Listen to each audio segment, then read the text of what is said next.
Hey everybody, welcome to today's edition of Notre Dame Daily, brought to you by FanArch.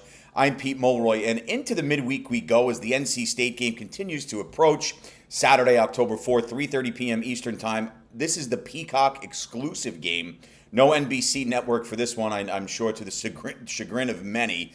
But we do have some more injury updates that have come our way. As discussed yesterday, Devontae Smith will be out for the game against the Wolfpack, while wideout Jaden Greathouse and kicker Noah Burnett, both of whom hope to play this weekend, of course, remain questionable. Joining Smith on the unavailable list are offensive linemen Peter Jones and Charles Jagasaw as well. Now, Burnett continues to deal with a right hip issue that has pretty much plagued him since just before Notre Dame's win, actually, over Purdue. But there was sort of a nice update here with the most recent injury report, that coming out of the tight end room. A junior tight end, Cooper Flanagan, for the first time this season, shows up as questionable. Flanagan has been out since Notre Dame's win over Georgia and last season's Sugar Bowl. Now back on the practice field, however, he does appear closer to game action as they've increased his reps in practice, and they expect that to continue moving forward as we now have some more legitimate time frame in front of us that says, yeah,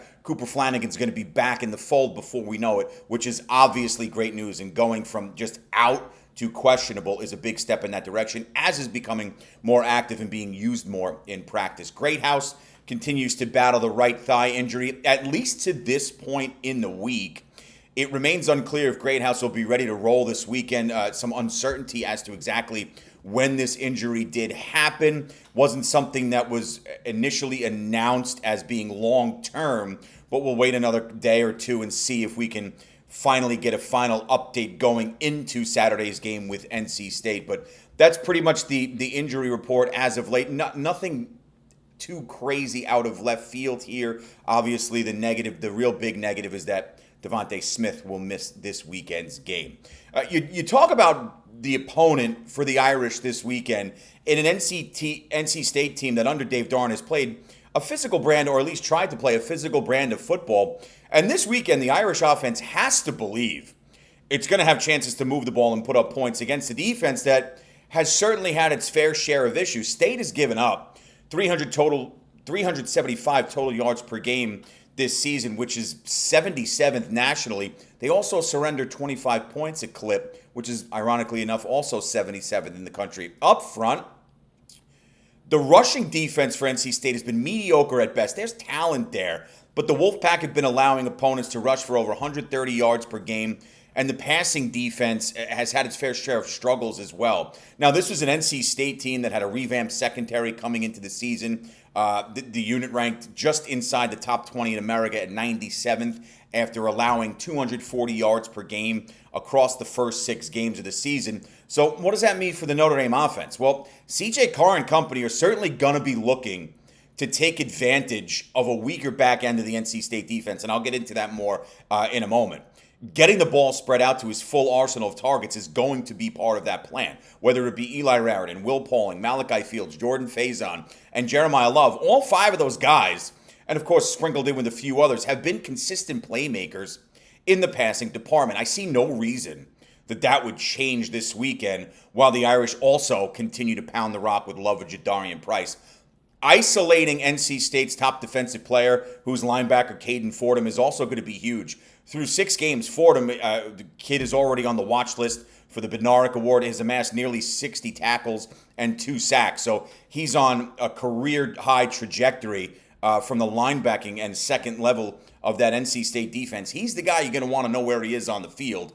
And the Irish running backs and offensive linemen are certainly going to be keying in on him, as they'll absolutely do their best in taking him out of the impactful role he's played this season and really throughout his career in Raleigh. Those who may follow ACC football or NC State football a little more closely know exactly what I'm talking about with Fordham. He's a great player. The opportunities for Notre Dame's offense will be there. They just have to execute a bit better than they did last weekend against Boise State's defense. I mean, that was a defensive show for the Irish, and you had some miscues and a slower start there for the offense than I think many expected.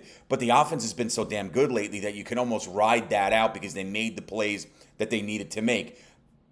I would make the argument that Boise State has more talent on its defense as of right now than NC State does, but that's why they play the games. There will be opportunities for Notre Dame to move the ball on the ground and through the air. They're just going to have to capitalize them when they come and be a little bit more efficient than they were against the Broncos. And one of the ways that the Irish can do that is by exposing the Wolfpack secondary. This is a group that took a monster hit in the transfer portal during the offseason. And in spots, minus a few really positives, it's shown. Safeties Ronnie Royal and Brody Barnhart have combined for 47 tackles and an interception this season. They're good players up the middle of that third level, but starting corners Devin Marshall and Jamel Johnson, who's actually one of those transfers who came in via Temple, haven't forced a turnover on the outside between them.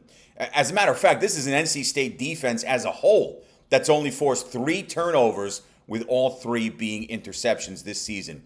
And while that linebacking core of Fordham, Kean Sloan, and Sean Brown have done their best to anchor not just that second level, but the defense as a whole, and I'm specifically Fordham here, there hasn't been enough support for or strong play from the third level guys, the secondary.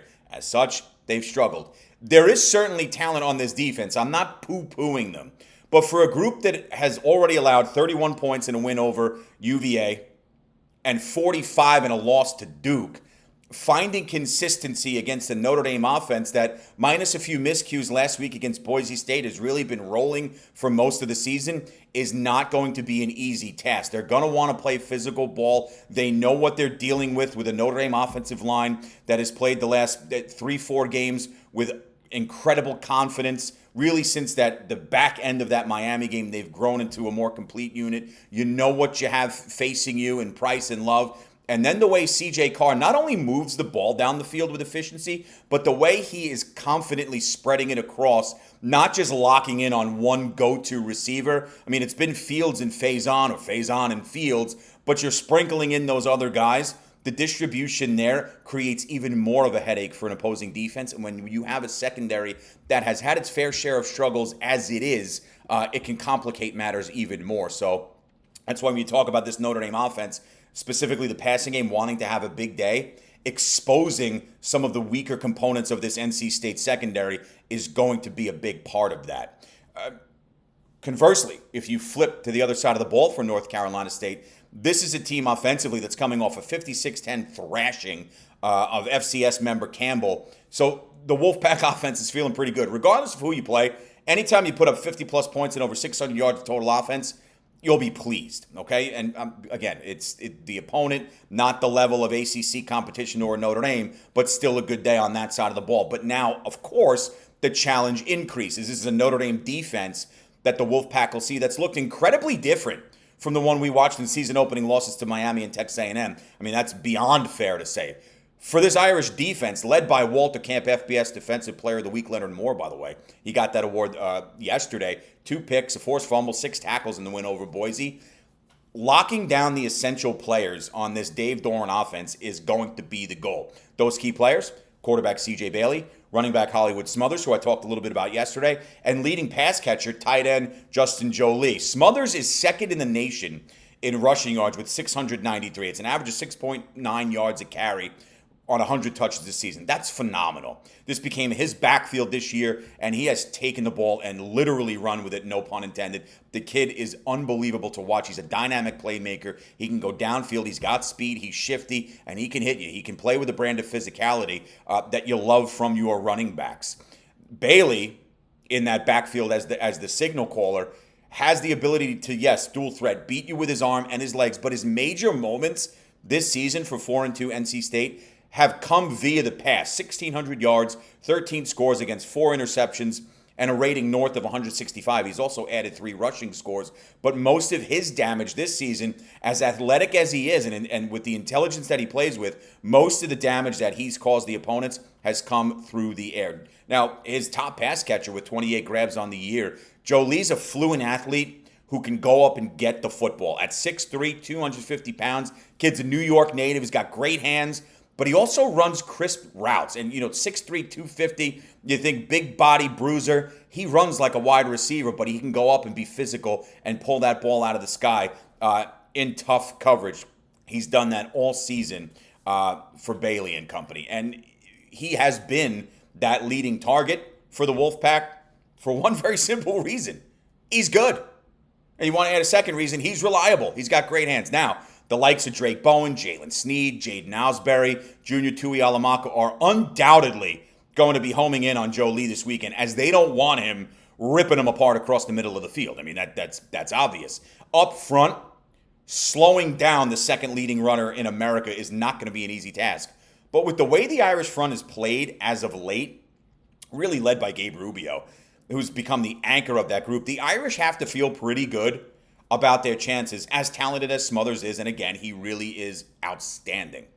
This NC State offense has the capability to move the ball given the talent it possesses, and tomorrow I'll break down even more of what we may see Saturday in the next edition of Notre Dame Daily. It should be a fun game. I know Notre Dame is a big favorite in this one. They were a big favorite last week. I think the closing line was 21.5. They win by 20. How these guys pull these things out, these prognosticators and Vegas and how they do it is really unbelievable. But the Irish, a big favorite once again this weekend. I'll break down some of the other positional groups tomorrow, and we'll talk about some of the things we could expect to see when the Irish welcome in NC State this Saturday, October 4th, inside Notre Dame Stadium. For now, have a great rest of your day, and as always, go Irish.